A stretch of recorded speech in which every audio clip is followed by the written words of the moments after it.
I now give the floor to the permanent representative of Israel. Excellency. Mr. President, Winston Churchill, one of the great architects of this institution, is remembered for his remarkable ability to perceive danger long before the rest of the world had woken up to the threat. In 1935, 4 years before World War II, Churchill criticized the international community for standing by as Germany rapidly rearmed itself. In his words, the family of nations suffered from a want of foresight, an unwillingness to act when action would be simple and effective, and a lack of clear thinking and confusion of counsel until the emergency comes, until self-preservation strikes its jarring gong. The international community is once again facing a severe lack of foresight and unwillingness to see. Every day we are confronted by stories of radical Islamic terrorism. ISIS is purging Iraq of Christians. Boko Haram has kidnapped schoolgirls in Nigeria. Al-Shabaab gunmen are raiding fishing villages on the Somalian coast. And yet this assembly doesn't utter a word.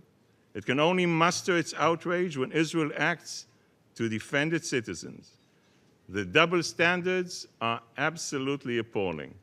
In Iraq, over 1,600 people were killed in July. In Libya, clashes between rival militias killed 200 people last month.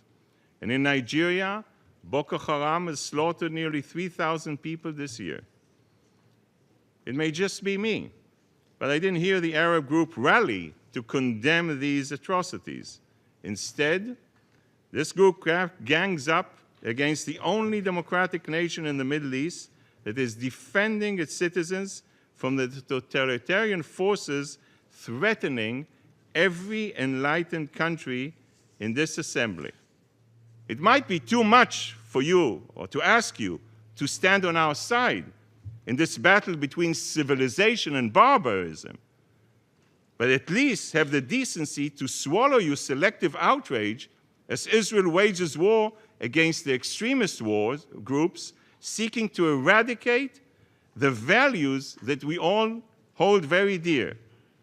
Mr. President, Israel is on the front line of the war against radical extremism. The battle we fight today is the same battle that you all will fight tomorrow. Hamas, like ISIS and Al-Qaeda, shares a disdain for democracies, a contempt for modernity, and a willingness to target innocent civilians. And yet, some of you have abandoned the only democracy in the Middle East, standing against the tide of terrorism. What does this say about your values? What does it mean for the next generation? This institution is being held hostage by some in this assembly who are the worst human rights abusers. The Arab nations, backed by some members of the non-aligned movement, may have the numbers, but they don't have the morals. They use the majority to convene special sessions, issue condemnations, and push through resolutions demonizing Israel. In fact, I wouldn't be surprised if the Arab states passed a resolution saying that the terror tunnels were actually simply an irrigation system and that the rockets were nothing more than shooting stars. Few nations have the courage to admit that Hamas is committing a double war crime, targeting Israeli civilians while hiding behind Palestinian civilians. Fewer still have the courage to admit that Hamas is willing to see its own children killed so it can build sympathy for its cause. By not vocally and unequivocally condemning Hamas, you are condemning another generation of Israelis and Palestinians to further suffering. There's only one way to achieve sustained quiet in Israel and build a peaceful and prosperous Gaza.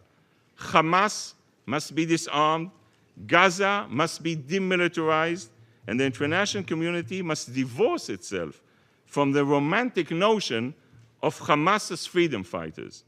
70 years ago, Winston Churchill bemoaned what he saw as the inability of mankind to act until the emergency comes. Today I'm here to issue a warning. Stand with Israel and stand against terror before it is too late, before the danger lands on your doorstep and self-preservation strikes its jarring gong. Thank you, Mr. President.